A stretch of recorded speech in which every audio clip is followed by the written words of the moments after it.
something, because we don't want to hinder, we don't want to create any obstacles. What is the situation in the city besides Azovstal? The situation is threatening, according to us, because on one side we see the number of people is growing because people are getting back, because all green corridors were closed by the Russian Federation. People who were residing in Nikopolsk, Berdyansk, Mariupol regions, so they cannot get to Zaporizhia, and because of financial challenges, they are forced to go back to their homes. So we see that the number of people is increasing. Unfortunately, the delivery of food still remains a big challenge. Russian troops resumed water supply. There were a lot of utility lines damaged, but it is also very dangerous because there might be humanitarian disaster. The problem of water waste and drainage is absolutely threatening, because all this drainage will end up in the sea eventually.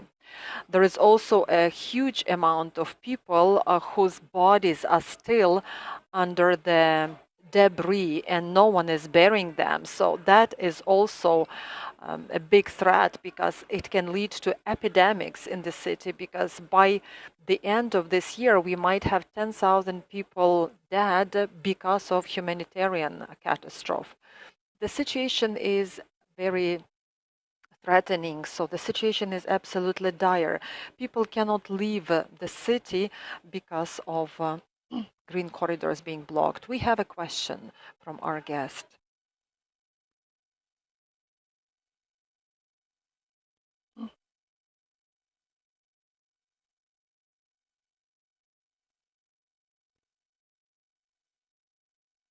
Do you have any connection with people in Azovstal? Can you help the wounded? Can you provide them with food and medication? I cannot comment because security and safety issues is above all. Any other questions?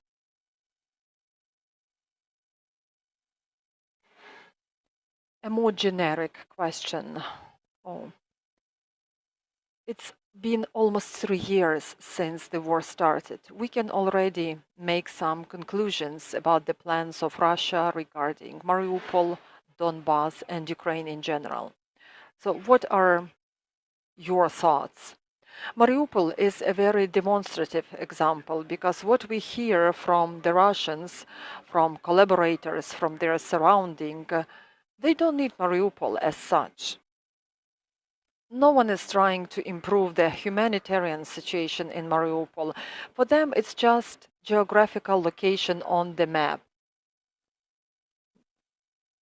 They cannot resume the port because it's very labor and financially and time-consuming process. So it's going to be converted into ghetto.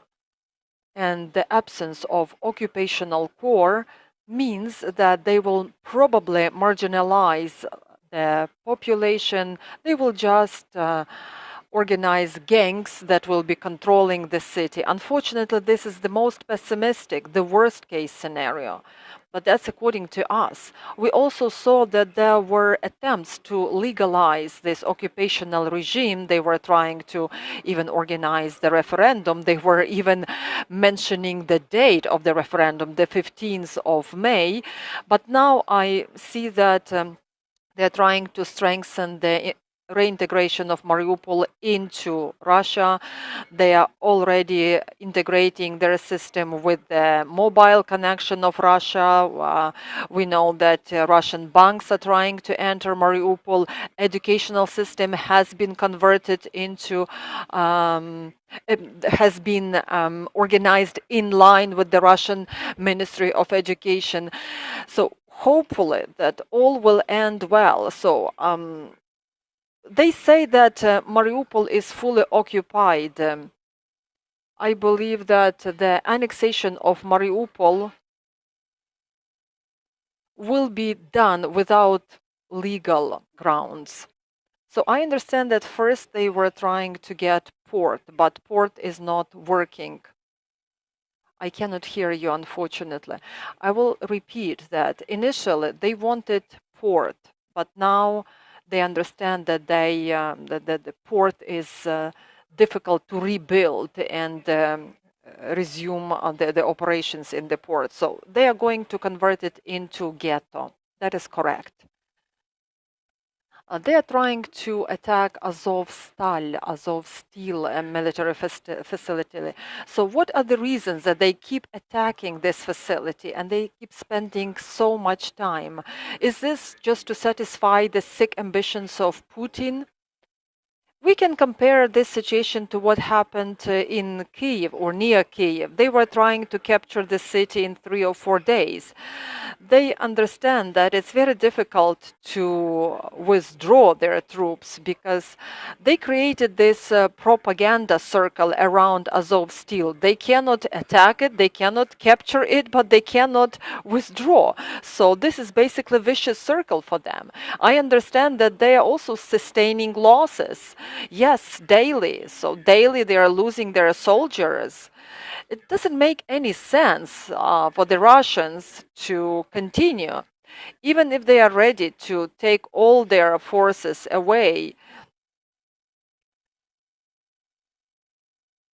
we can guarantee that these are the best soldiers that we have in Azov.